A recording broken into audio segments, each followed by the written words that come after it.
Selamat malam, Bapak Ibu Saudara sekalian yang kami kasihi dalam Tuhan Yesus Kristus. Selamat berjumpa kembali dengan kami dari Restoration Christian Church di Los Angeles.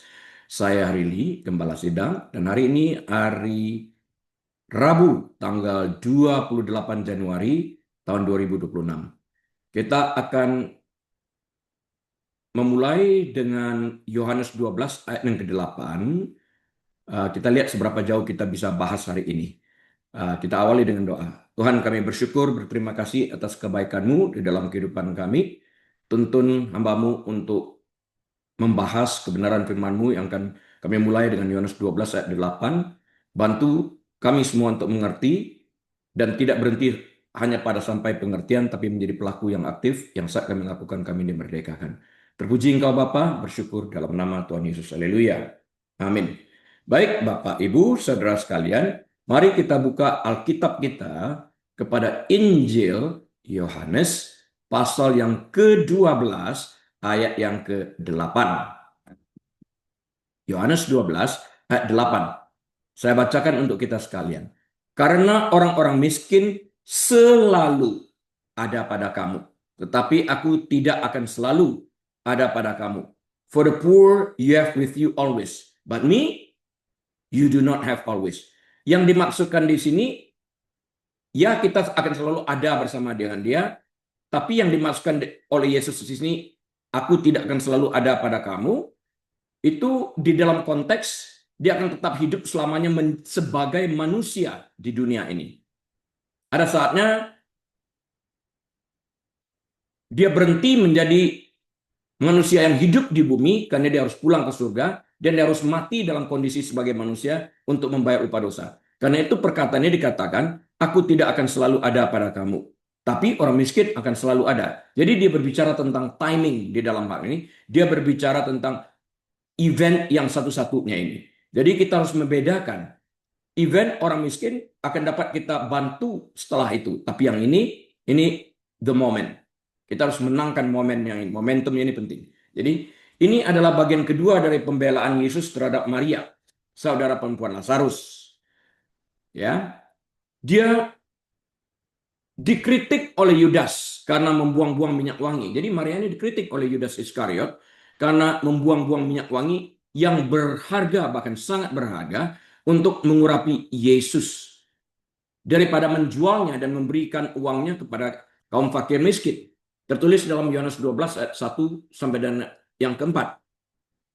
Kenyataannya, Yudas merasa kesal karena kesempatan untuk mencuri uang itu lepas dari tangannya. Yohanes 12 ayat 5 sampai 6 mengatakan itu, ya. Yesus memulai tanggapannya dengan menyatakan bahwa tindakan Maria, saudari dari Lazarus ini, berkaitan dengan kematian dan penguburannya yang akan segera terjadi setelah itu. Nah, mengingat Yesus hanya mati satu kali dan setelah itu bangkit untuk hidup selamanya, momentum ini menjadi momentum yang sangat penting. Ya, sehingga apa yang dikerjakan Maria ini merupakan tindakan profetik. Ya, karena dia mengatakan dia sedang mempersiapkan hari penguburanku. Nah, meskipun Maria adalah murid Yesus seperti yang tersirat dalam Lukas 10 ayat 38 sampai dengan 42. Sulit untuk mengetahui seberapa baik Maria memahami apa yang akan terjadi. Karena nggak diceritakan di dalam hal ini. Dengan sengaja atau tidak, dia melakukan pengurapan ini ya. Ini adalah kesempatannya untuk mengurapi tubuh Yesus. Karena dia tidak akan hadir ketika para wanita lain mendekati makam setelah kematiannya. Markus 16 ayat 1. Jadi di dalam hal ini yang dimaksudkan adalah apakah dia menyadari bahwa apa yang dikerjakan itu adalah persiapan bagi penguburan Yesus. Ya, dia secara sadar mengurapi kaki Yesus. Tapi apakah dia juga sadar bahwa pengurapan yang diberikannya itu merupakan profetik, mempersiapkan hari penguburan Yesus. Nah, di sini Yesus membuat pernyataan tentang orang miskin yang dapat disalahpahami jika diambil di luar konteks. Keluhan Yudas adalah tipu daya yang cerdik, bahkan cerdik banget. Karena mengandung unsur kebenaran orang miskin. uang dapat diberikan kepada orang miskin. Ya, secara logis Maria bisa saja mengorbankan minyaknya untuk orang miskin, menjualnya dan uang itu dipakai untuk memberi makan, ya, daripada dipergunakan untuk pengurapan. Namun kesempatan untuk menghormati Yesus adalah unik banget, sangat unik. Itu adalah kesempatan satu-satunya, kesempatan terakhir yang dimilikinya untuk tindakan penyembahan itu. Setelah itu Yesus mati, bangkit, dan selamanya berada di surga. Jadi secara fisik tubuhnya tadinya masih dapat dilihat, dipegang di dunia ini, akan segera berakhir menjadi tubuh yang mulia, ya, setelah kebangkitannya. Nah, simbolisme dan pelajaran yang terkandung dalam tindakan itu telah dilestarikan dalam firman Tuhan sendiri. Markus 14 ayat 6 sampai 11. Nah, pernyataan Yesus sama sekali tidak dimaksudkan untuk mengabaikan gagasan untuk peduli terhadap orang miskin. Enggak sama sekali. Mengatakan sebaliknya berarti mengabaikan semua hal yang lain yang dikatakan Alkitab tentang pelayanan, pengorbanan, amal, dan kasih. Matius 5 ayat 16, Yakobus 1 ayat 27. Nah, sebaliknya, intinya adalah tentang keunikan momen ini. Momentum ini harus dipelihara. 7 hari setelah kejadian ini, masih ada kesempatan untuk memberi makan orang miskin di Yerusalem. Karena 6 hari setelah itu, Yesus masuk ke Yerusalem dan mengalami penyiksaan dan kemudian disalibkan. Ya, setelah penyaliban, orang masih banyak kesempatan untuk memberi makan kepada orang miskin. Karena itu dikatakan orang miskin akan selalu berada bersama-sama dengan kamu. Tapi aku nggak selamanya. Masa hidupku di dunia ini akan segera berakhir. Aku akan mati, akan menumpahkan darah untuk membayar upah dosa manusia. Karena untuk itulah aku diutus untuk melakukan, membawa misi Bapa. Ya. Jadi 7 hari setelah kejadian ini masih ada kesempatan untuk memberi makan kaum fakir miskin di Yerusalem atau di tempat-tempat lainnya. Not a problem. Tetapi Yesus tidak lagi bersama mereka. Maria tidak membuang-buang uang, dalam tanda petik membuang-buang, tidak membuang uang-uang, tidak membuang-buang uang untuk sesuatu yang bisa dia lakukan kapan saja dan di mana saja. Tentang orang miskin, kapan dia bisa lakukan.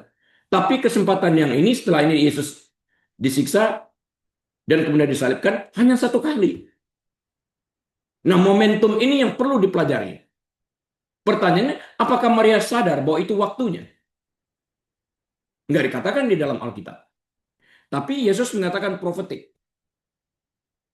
untuk mempersiapkan hari penguburannya di dalam hal ini. Ya, Maria sendiri tidak sadar bahwa tindakannya itu adalah tindakan profetik. Jadi besar kemungkinan dia tidak tahu apa yang dikerjakannya ini.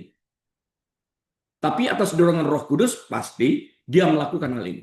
Nah, Maria artinya terinspirasi untuk memanfaatkan momen yang tak tergantikan, momen satu-satunya, one and the only opportunity. Dan untuk itu dia pantas mendapatkan rasa hormat, bukan cemoohan dari Yudas dan teman-temannya. Untuk dapat menafsirkan Yohanes pasal 12 ayat 8 ini dengan benar, kita perlu, sekali lagi, kita perlu melihat konteks langsungnya. Maria, yaitu saudara perempuan Marta dan Lazarus, baru saja mengurapi kaki Yesus dengan minyak yang sangat mahal. Dikatakan 300 dinari, gaji 1 tahun. Berarti entah berapa tahun Maria mengumpulkan ini untuk dapat mengumpulkan 300 dinari ini. Nah, Yudas Iskariot keberatan dengan apa yang dikerjakan oleh Maria ini. Dengan alasan minyak itu seharusnya dijual dan uangnya diberikan kepada orang miskin. Yesus menjawab dengan ayat ini untuk membela tindakan Maria. Jadi dia tidak rebuke Maria, tapi dia membela Maria. Jadi kita melihat prioritas momen yang unik ini. Yesus tidak mengabaikan kebutuhan orang miskin. Sama sekali tidak. Jadi saat dia berkata, orang miskin selalu ada bersamamu. Bukan berarti dia mengabaikan orang miskin. Enggak, dia ingin menampilkan momen yang unik ini. Dia ingin mengajak orang untuk memprioritaskan apa yang harus diprioritaskan. Ya. Jadi dia bukan mengabaikan kebutuhan orang miskin. Sebaliknya, dia menyoroti momen unik dalam sejarah penebusan. Yesus tahu bahwa waktunya di bumi akan segera berakhir. Dia tahu itu. Dalam beberapa hari ke depannya, dia akan disalibkan. Meskipun kesempatan untuk melayani orang miskin, Bapak Ibu Saudara sekalian, adalah tugas yang terus-menerus yang diembankan, yang diberikan kepada orang-orang percaya. Kesempatan untuk menghormati anak Allah secara fisik dalam pelayanannya di bumi akan segera hilang. Dan ini adalah kesempatan emas bagi Maria untuk melakukannya. Setelah itu dia kembali ke surga. Ya, dia tetap bersama dengan kita, tapi bukan lagi secara fisik seperti yang dialami murid-muridnya ini.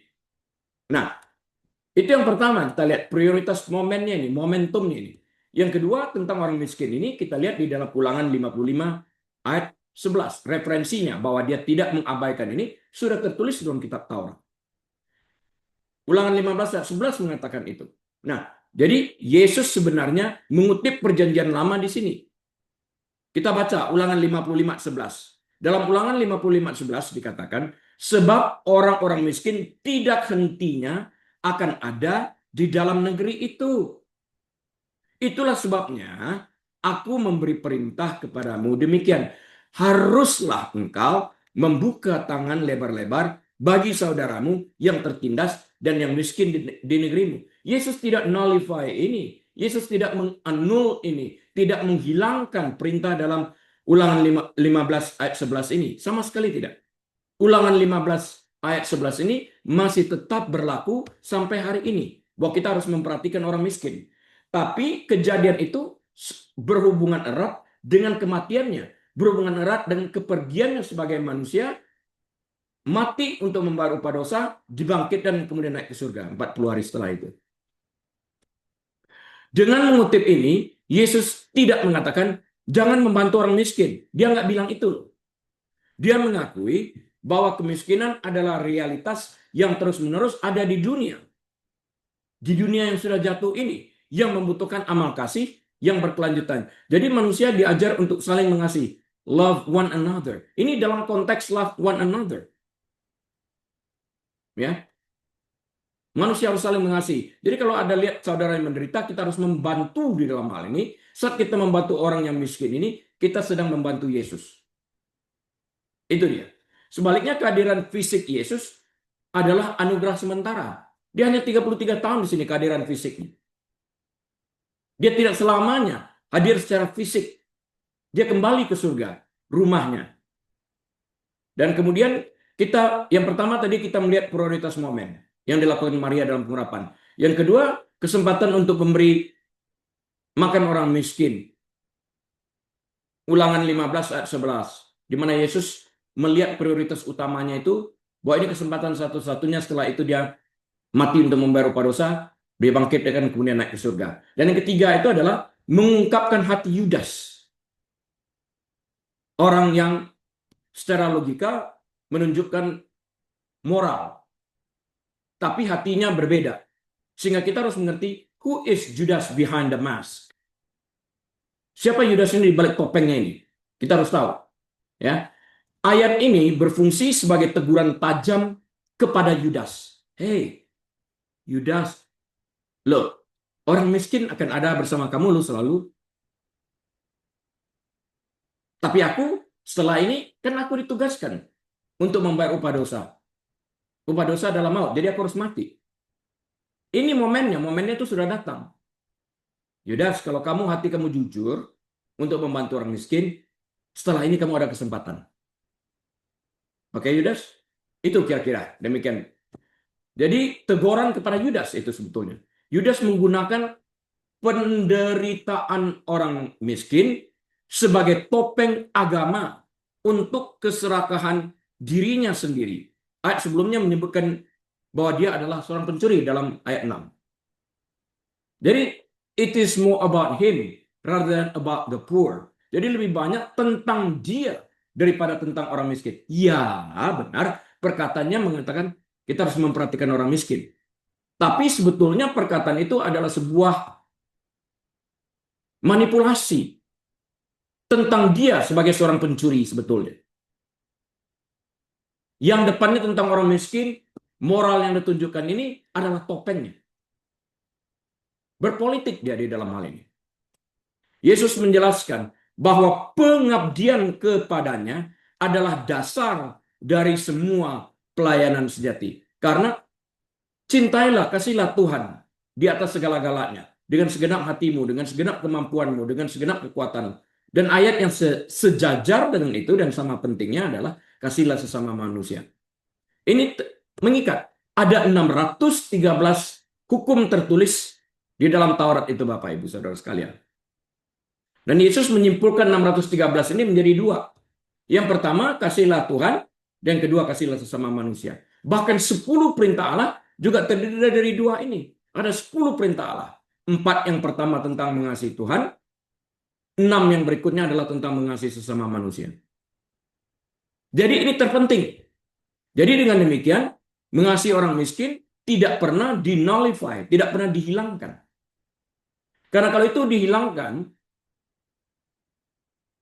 Yesus menyalahi apa yang sudah tersirat di dalam tulisan Taurat itu. Di dalam Alkitab juga ditulis. Tidak ada satu iota pun yang hilang. Semuanya harus digenapi. Ya. Jadi Yesus sekali lagi menjelaskan bahwa pengabdian kepadanya adalah dasar dari semua pelayanan sejati. Jika seseorang tidak cukup mengasihi Kristus untuk mengamburkan sesuatu, mengamburkan dalam tanda petik, dalam arti untuk memberikan yang terbaik, sesuatu yang berharga untuknya, kepedulian mereka terhadap orang miskin seringkali hampa atau salah tempat. Lihat, orang miskin, janda miskin yang memberikan 2 peser itu. Yesus katakan, lebih banyak memberinya daripada orang Farisi yang mengibarkan uangnya. Mereka memberikan dari kelebihan. Janda miskin ini dalam kemiskinannya memberikan dari ketiadaannya. Itu dihargai banget oleh Yesus. Itu penting karena dia memperhatikan siapa yang memberikan, memasukkan ke dalam kotak persembahan itu sambil duduk. Dia rileks. Ya. Yang keempat, penyembahan sebagai persiapan untuk penguburan. Karena dia sedang mempersiapkan hari penguburanku, dikatakan. Dalam ayat 7, Yesus berkata, leave her alone. Biarkanlah dia melakukan hal itu. Mengingat hari penguburanku. Ini profetik. Tindakan Maria adalah pengakuan kenabian tentang kematian Yesus yang akan datang. Jadi adalah peristiwa profetik yang mengumumkan tentang hari kematian Yesus. Ayat 8 memperkuat bahwa tindakan penyembahan khusus ini tepat waktu dan perlu. Momentumnya tepat. Sasarannya tepat. Kita tidak dapat menunda menghormati raja ketika dia berdiri tepat di depan kita dalam perjalanannya menuju pengorbanan. Masa ya ketika raja berdiri di depan kita, kita tidak menghormati dia, baru menghormatinya setelah dia tidak ada? Kita lewat momennya itu lewat dong. Ya. Coba ya, sebentar saya mau share ini.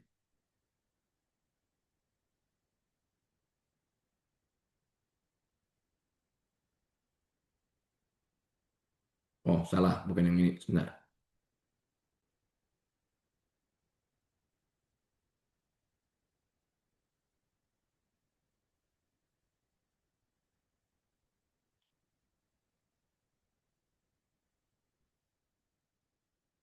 Kok lain?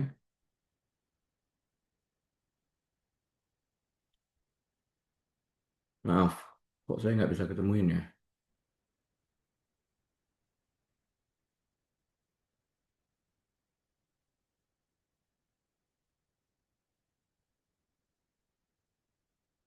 Huh.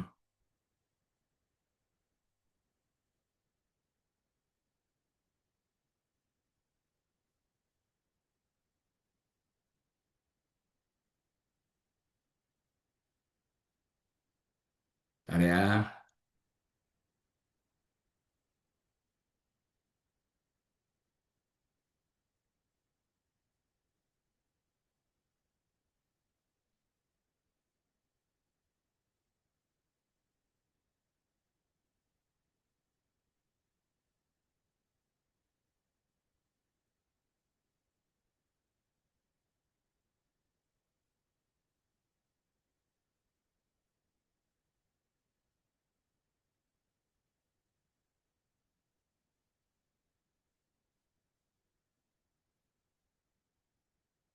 Nih, kita lihat yang ini. Yang pertama, kita melihat urgensinya. Some opportunities for worship are fleeting and must be seized immediately. Jadi beberapa kesempatan untuk beribadah bersifat singkat dan harus segera dimanfaatkan. Ini timing. Timingnya harus tepat. Ada urgensinya di sana. Kalau kita melihat perspektifnya, good works, helping others, helping the poor are essential, but they are not a substitute for personal devotion to Christ. Jadi perbuatan baik dalam arti membantu orang miskin, bersedekah, memang penting. Tetapi hal itu bukanlah pengganti pengabdian pribadi kepada Kristus. Karena apa yang kita berikan kepada orang miskin ini tidak dapat mengganti penyembahan pribadi kepada Kristus. Nggak bisa diganti. Dan kemudian kita lihat tentang profesinya ini. The verse points directly to the approaching death and departure of Jesus. Jadi ayat ini sebenarnya Bapak Ibu Saudara sekalian secara langsung menunjukkan pada kematian dan kepergian Yesus yang akan segera terjadi. Nah, mari setelah itu. Karena dia jelas mengatakan Maria sedang memperingati hari penguburannya. Ini profetik.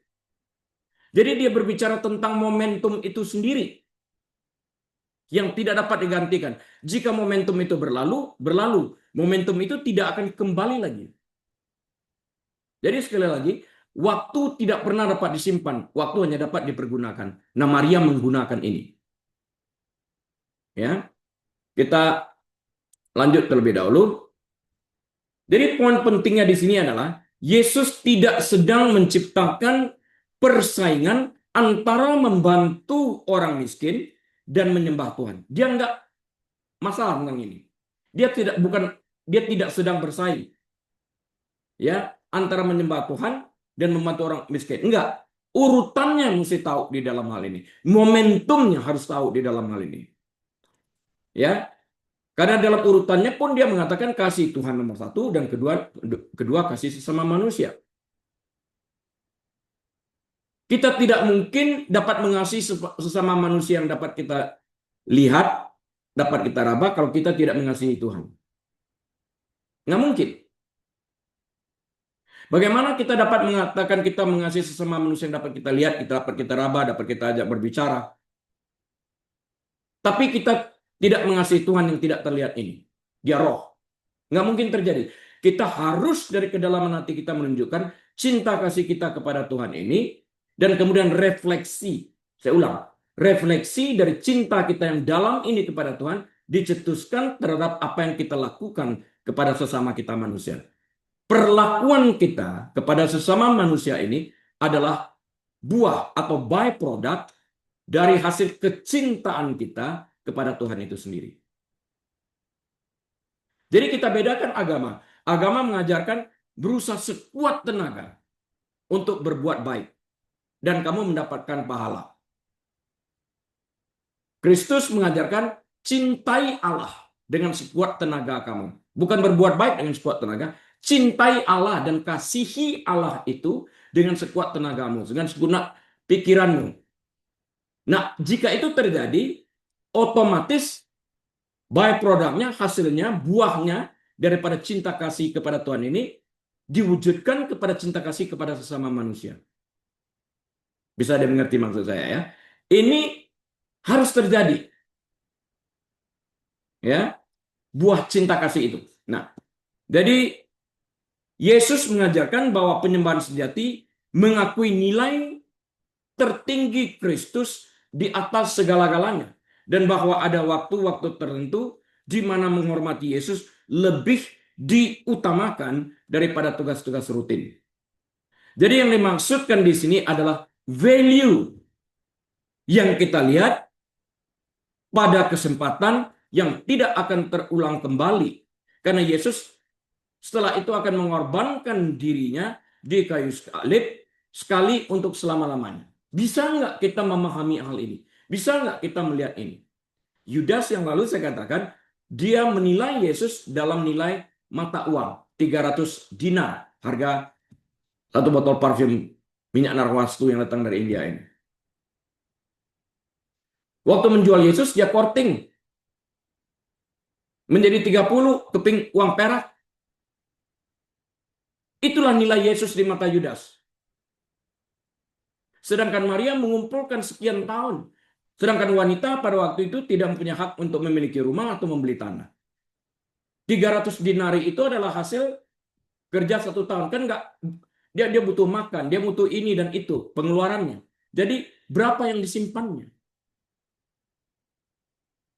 Berapa lama dia perlu menabung untuk dapat, berapa tahun dia perlu menabung untuk mendapatkan uang 300 dinar itu?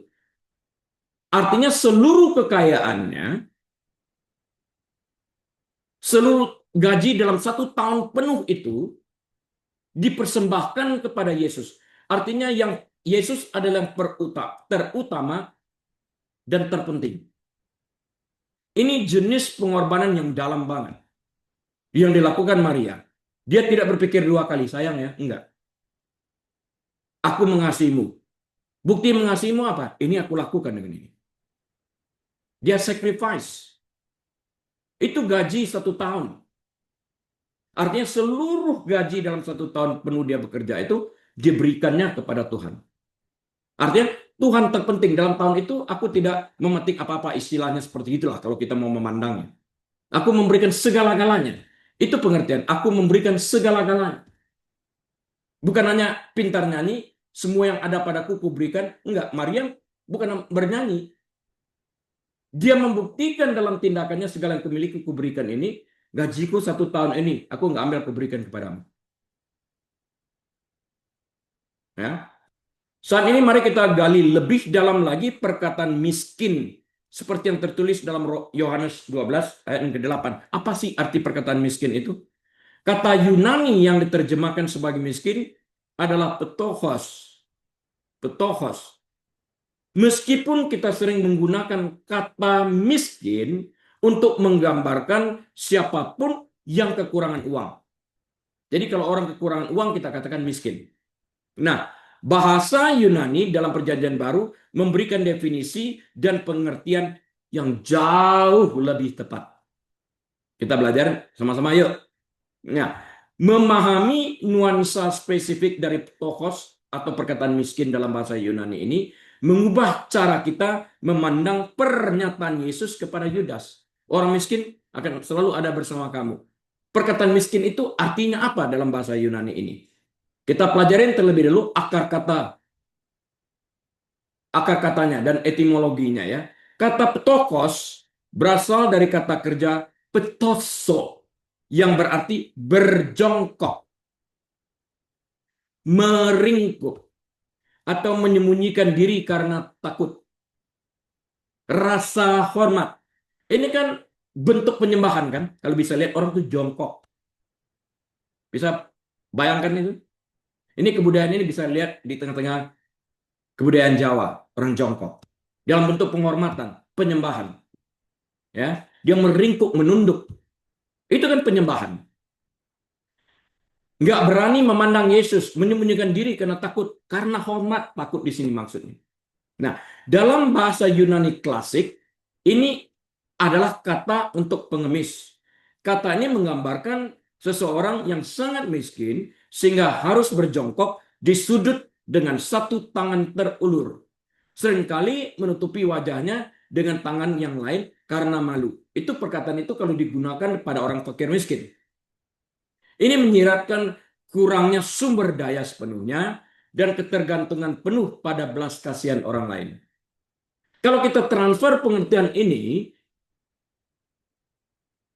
dalam pengertian kita berhadapan dengan Yesus, kita miskin secara rohani. Kita tidak sanggup memandang kemuliaannya. Karena tidak ada satu orang pun yang dapat memandang kemuliaan Allah dan tetap hidup. Itu perkataan Alkitab. Kita menutup wajah kita di tengah-tengah kemuliaan yang begitu dalam, kita mengulurkan tangan dia, asking for mercy and grace. Bentuk penyembahan yang dalam, kita meringkuk, sujud menyembah kepada dia, berharap akan mercy and grace. Nah, sekarang kita lihat studi perbandingan perkataan ini antara ptochos dan penes. Untuk melihat bobot kata ini, ada baiknya membandingkan kata Yunani lain yang umum untuk kemiskinan. Kata lain yang umum untuk kemiskinan dalam bahasa Yunani itu adalah penes. Ya. Jadi sebentar kita akan membandingkan kedua perkataan ini. Saya akan tampilkan sekarang skema saya.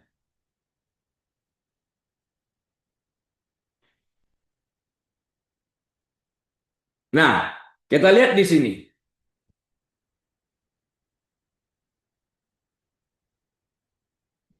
Feature-nya, statusnya. A laborer or a peasant. Seorang buruh, laborer, atau peasant, petani. Penes, the working poor. Kaum miskin yang bekerja, the working poor. Petochos, the destitute. Orang-orang yang miskin. Kita lihat perbandingannya dulu. Perkataan penes, the working poor, berbanding dengan petochos, the destitute. Orang-orang yang miskin. Status mereka kita lihat. Status penes, a laborer atau peasant. Seorang buruh atau petani. Kalau petochos, statusnya itu adalah a beggar. Seorang pengemis. Seorang yang miskin. Yang untuk hidup membutuhkan belas kasihan orang. Mengulurkan tangannya. Resourcesnya seperti apa? Has a scanty pittance. Works for daily bread. Ini penes. Memiliki penghasilan yang sangat minim. Dia berpenghasilan, dia bekerja, tapi penghasilannya minim. Bekerja hanya untuk memenuhi kebutuhan sehari-hari. Istilahnya hari-hari ini live from paycheck to paycheck. Ya, penes, the working poor.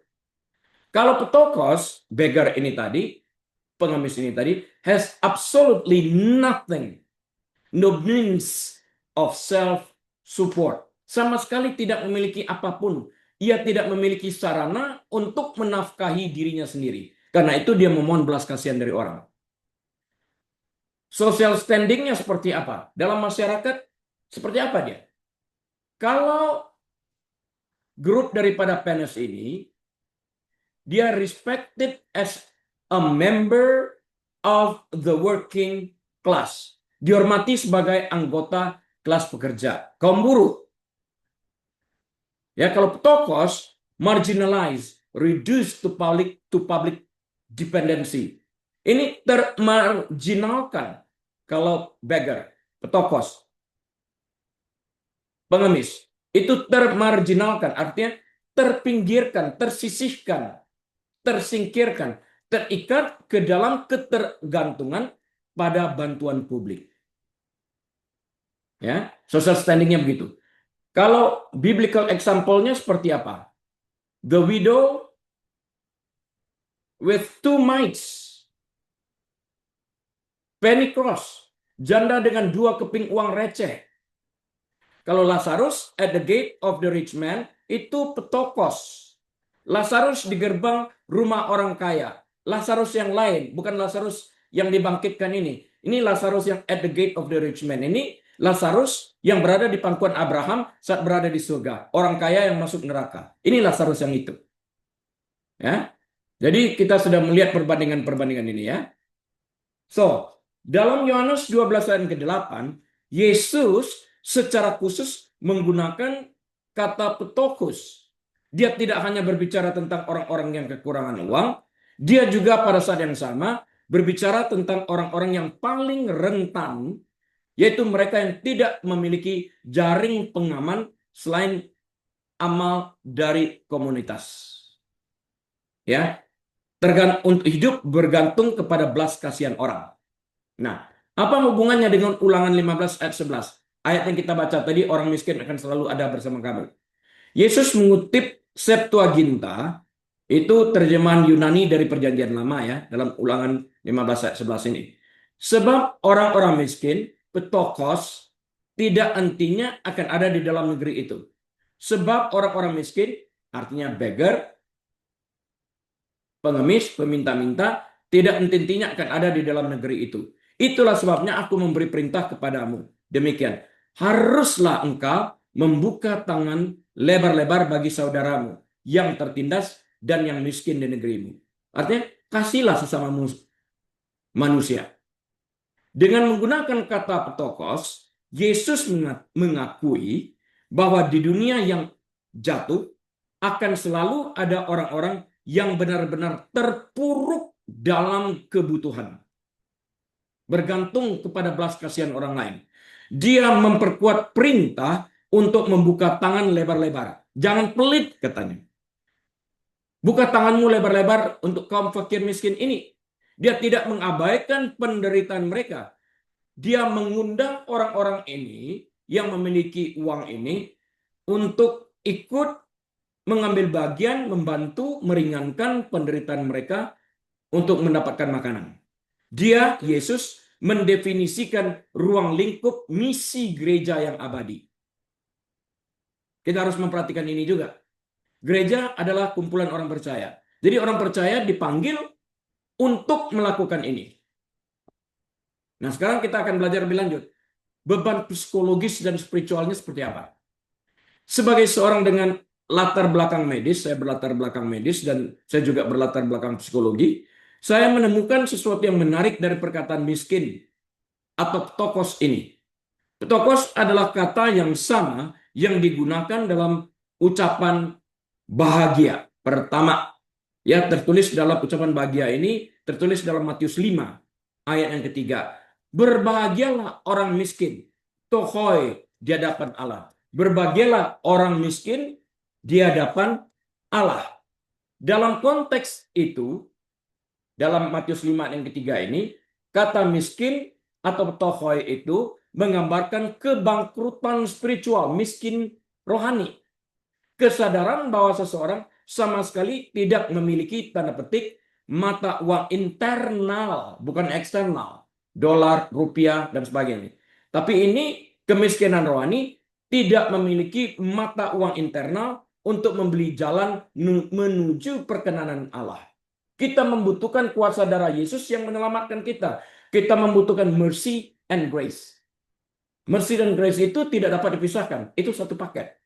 Sama seperti perkataan petokos dalam Yohanes 12 ayat 8, beggar, pengemis, harus menunggu bantuan fisik untuk bertahan hidup, tergantung daripada belas kasihan orang lain. Petokos dalam roh, kemiskinan dalam roh, harus menunggu bantuan ilahi. Kasih karunia, mercy and grace untuk hidup. Jadi kita sebagai orang yang miskin rohani harus bergantung kepada kemurahan Allah. Jangan ada yang sombong. Gua kaya. Memang dengan kekayaan kamu bisa membeli surga. Kamu bisa membeli keselamatan. Enggak. Kamu aja nggak bisa menghentikan kematian kok dengan uang kamu.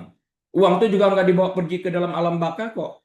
Tinggal bagi orang yang menikmatinya. Karena itu Pengkhotbah 3 mengatakan, aku melihat di bawah kolong langit ini sebuah kesia-siaan. Ada orang bekerja keras mengumpulkan, tapi ada orang lain lagi yang menghambur-hamburkannya. Apa yang dikumpulkan orang tersebut. Ini adalah sebuah kesia-siaan. Jadi kita harus mengerti, jangan hidup sia-sia. Dan di dalam mempergunakan apa yang dipercayakan kepada kita harus bijaksana banget. Ya. Mengapa hal ini penting bagi Yudas? Ketika Yudas mengeluh tentang pemborosan, dia menggunakan kata yang paling ekstrem untuk kemiskinan, yaitu petochois, untuk membuat tindakan Maria terlihat seolah-olah tidak bertanggung jawab. Ini taktik atau trik daripada Yudas untuk menimbulkan rasa bersalah kepada Maria, mengecilkan pemberian Maria. Tanggapan Yesus pada dasarnya mengatakan kesempatan untuk merawat orang-orang yang membutuhkan, petochos, adalah pelayanan permanen seumur hidup. Tetapi kesempatan untuk menghormati dia yang sementara berada di bumi sebagai manusia, yang menjadi miskin demi kamu, menjadi miskin, dia yang kaya datang ke dunia menjadi miskin demi kita, terbatas pada saat itu, pada waktu Maria memberikan itu. Jadi here and now, pada saat ini. Bisa nangkap nggak ini maksud saya? Ya. Jadi kemiskinan rohani ini kita bergantung kepada Yesus. Dan Yesus mengatakan dalam kondisinya sebagai manusia, aku kaya yang tidak membutuhkan apa-apa, kedudukanku enak di surga, aku datang dalam kondisi manusia lahir di kandang domba dan semuanya ini kok dikondisikan sebagai miskin demi kamu, ya, menderita. Masa ya kita nggak bisa lihat nih? Jadi kesempatan untuk menghormati Yesus yang menjadi miskin pada posisi kita terbatas selama dia berada di dunia ini, agar kesempatan satu-satunya jangan terlewatkan. Ya, jadi ini penting Bapak Ibu Saudara sekalian. Saya berhenti sampai di sana, waktu saya selesai, dan minggu depan atas izin Tuhan kita akan melanjutkan dengan Yohanes 12 ayat yang ke-9. Kita tutup dalam doa. Tuhan, kami terima kasih, Engkau baik bagi kami. Biarlah kami senantiasa setia kepada Engkau dan terus bergerak dalam pimpinan Roh, sehingga kami tetap mengingat bahwa kami dari sisi rohani sangat bergantung kepada Engkau, kepada belas kasihan-Mu, kepada anugerah-Mu, mercy and grace. Terima kasih Bapa, memberkati setiap mereka yang mendengarkan pengajaran ini melalui YouTube dalam nama Tuhan Yesus. Haleluya. Amin. Baik, Bapak Ibu Saudara sekalian, dari Los Angeles, saya Harry Lee mohon diri. Shalom.